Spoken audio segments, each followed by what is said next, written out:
मैं बहुत शुक्रगुजार हूँ इंजीनियर रशीद साहब का कि भाई उनको सिर्फ थोड़ा सा एक लिमिटेड टाइम मिला पार्लियामेंट के अंदर,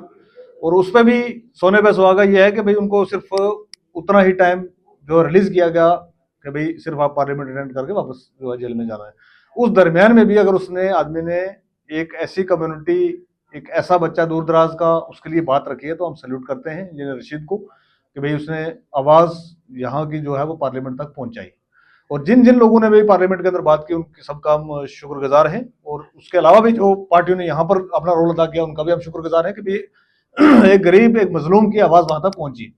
उसका कोई हल होना नहीं होना अभी सुनने में आया कि भाई जो एसएचओ साहब वहां के थे उनको हटाने के बजाय वहां पर बुलेट प्रूफ कार उनको प्रोवाइड की गई और उनका एक तरीके से ग्रेड बढ़ा दिया गया है। वो तो सरकार कर ही रही है, लेकिन उसके ऊपर बात करने वाले लोगों को हम सैल्यूट पेश करते हैं, उनको सलाम पेश करते हैं, और जिन्होंने नहीं की उनके ऊपर हमारा गिला भी है। और खासकर हमारा गिला जो इस टाइम पे मैं कहना चाहूंगा कि भाई मियां अल्ताफ साहब से कि उनको बात करनी चाहिए थी, उनकी कम्युनिटी का बच्चा था ये,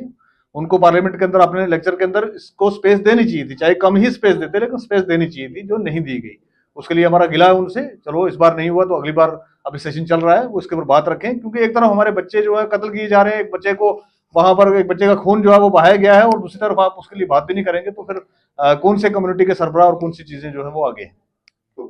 देखिए उसमें मैं एक चीज कहना चाहूंगा आपको कि भाई अगर मुसलमानों का पतन हिंदुस्तान के अंदर हो रहा है तो वो मुसलमानों की अपनी गलती की वजह से है, क्योंकि हमने आज तक एक दूसरे की टांगे खींची हैं, किसी को काम करने नहीं दिया, और जो करने आया उसके पीछे हम लगे हैं। और जहां पर काम करना चाहिए था, जहां पर आपने आवाज उठानी चाहिए थी, मुसलमानों ने नहीं उठाई है। उसी तरीके से जम्मू कश्मीर के अंदर मैं कहूंगा कि भाई हमारे लिए एसटी के लिए बहुत सारे लॉज तो बना दिए गए, भाई ये